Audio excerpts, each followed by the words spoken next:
Albert Camus, the French existentialist thinker, said in his book The Myth of Sisyphus that the only philosophical question that we need to answer is, why don't we self-cancel? Indeed.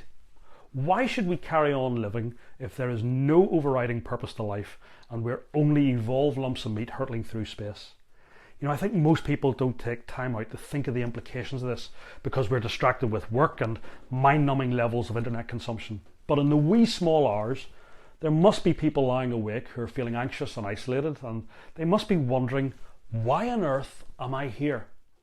Now, the biggest challenge for the modern Western mind is this chasm that has arisen between reason and faith. Francis Schaeffer, some of you may have heard of him, he called this the line of despair.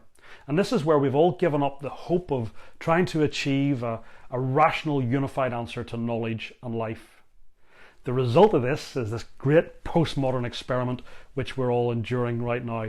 We have lost purpose, and the biggest casualty out of all of it has been truth. And all day, every single one of us is inhaling the fumes, the toxic fumes, I'd say, of a culture which is deeply in trouble.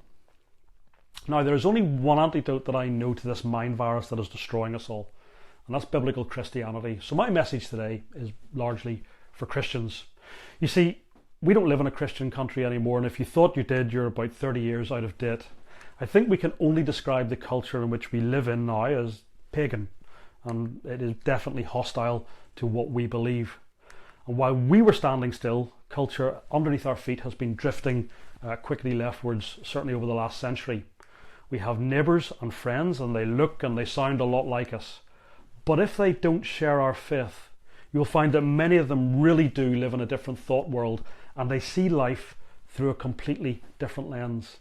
And all of us, regardless of who we are or what our backgrounds are, we have to answer three big questions in life. And the answers to these questions have to be satisfying, and they have to be coherent. Because if they aren't, this has consequences, hence why you see the world changing so quickly at the moment.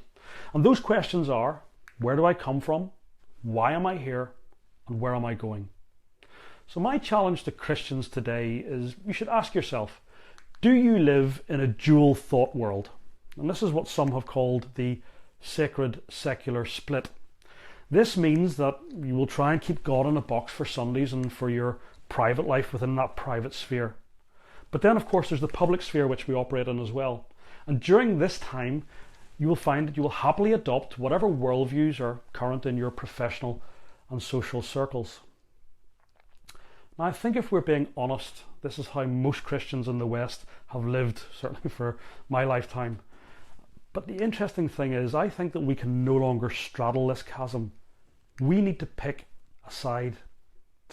And here's the important point that I don't think many of us have fully grasped. Christianity actually uniquely offers, a unified way of thinking and a unified approach to life. If we want to live like Christians, we need to start thinking like Christians. There has to be alignment in our lives. What we believe, what we think, and then of course how we act. For we know better than any, you don't break God's moral laws, you break yourself against them. So the good news is that whenever we embrace our faith fully and live it out, our prayers, our thought life, and actions all of a sudden become aligned. You will end up with a very clear conscience, and this will give you great peace. Living out your Christian faith like you actually believe it is deeply satisfying. But the bad news is, or the hard news I should say, is that this is now going to put you very much at odds with the world and the society around us within which we live. I think for too long we have compromised in the world which we've been living in. We've hoped and we've tried to live and move in the shadows and live in the nuance and the grey, hoping perhaps that we would be eaten last. Well, I believe that these days are now well and truly over. The light is on, we're easy to spot. And like the early Christians, we have to pick a side. And the answer, or the question, becomes as simple as this: is it Christ or is it chaos?